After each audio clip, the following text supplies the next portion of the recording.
Good day mga Kels! Calpeda water pump topic natin ngayon mga Kels.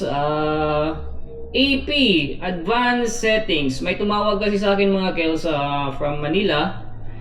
Yung problema niya, yung Calpeda niya, nag-iba ang settings. Pinaayos niya, tapos nag-iba na yung mga settings. Tapos hindi na niya alam kung paano ibalik sa dati. Wala naman ta. So mga Kels, wala naman tayong actual pump ng Calpeda. So sana masundan nyo yung paliwanag ko. Calpeda, beke naman. Para maibalik nyo yung Calpeda sa kanyang factory setup, ganito lang mga Kels. Una, pupunta kayo dito sa settings.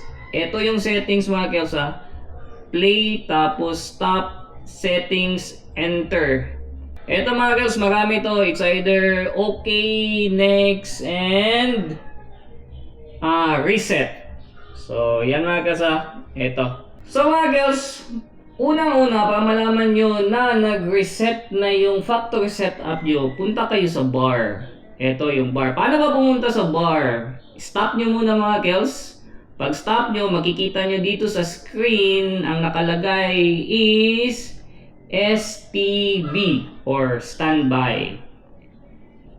Pag nakita nyo na yan mga Kels, STB, punta kayo sa settings. Pindutin nyo lang ng isang beses, settings na yan. Then, proceed kayo sa enter. Isang pindot ng enter, mapupunta kayo sa UP01. Tapos, okay mo pa rin mga Kels. So, makikita nyo na eto.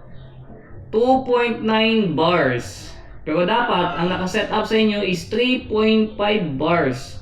So, ang gagawin nyo mga Kels, yung 3.5 bars, yun kasi ang factory setup niya, ibababa nyo. Gawin nyo lang 3 bars. Baba nyo ng 3 bars. Then, okay. Tapos, balik kayo sa settings, hanggang bumalik kayo doon sa nakasulat na STB. Dito, dito sa screen. Kailangan may nakasulat na STB mga Kels. So, next na mga Kels, proceed na kayo sa AP settings mga Kels or advanced settings. Paano pumunta sa advanced settings mga Kels? Eto.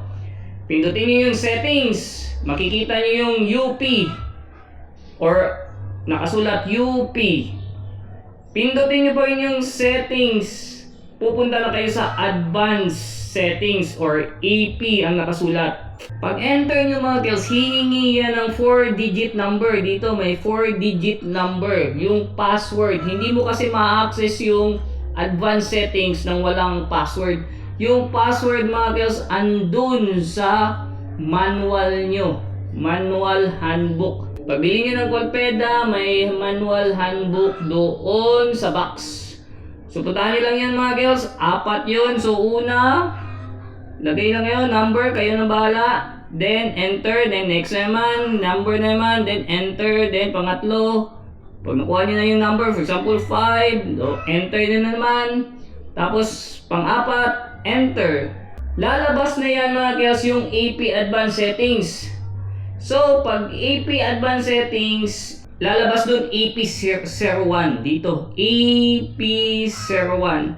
Next nyo mga Kels, magiging AP02.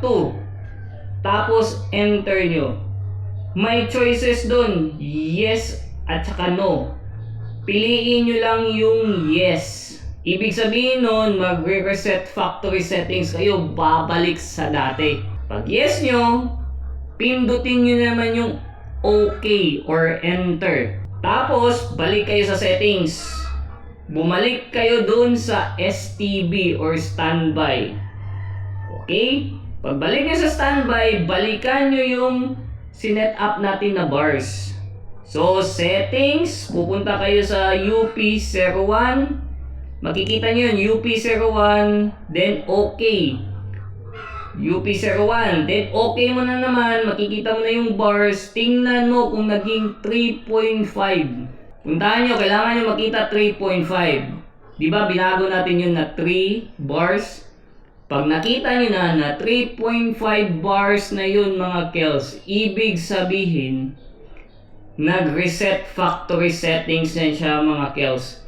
So, lahat ng features na nakuha nyo noon, nung bago pa yung water pump nyo, babalik sa dati mga Kels yung setup ng water pump nyo. So sana nakatulong ako at sana nasundan nyo yung instruction ko. So ganun lang mga Kels, mag-reset ng factory settings niya sa Calpeda water pump. So next time mga Kels, may nagtatanong naman kasi kung paano daw yung mga error. Wala namang problema mga Kels hanggat hindi lumalabas yung error 26 to error 21. Pero i-discuss pa rin natin yung mga error ng Calpeda next vlog. Kaya stay tuned lang kayo mga Kels. So sa mga hindi pa nakasubscribe, please subscribe to my YouTube channel, Whitey ni Jerry. At ang Itok Plumbing Services FB page.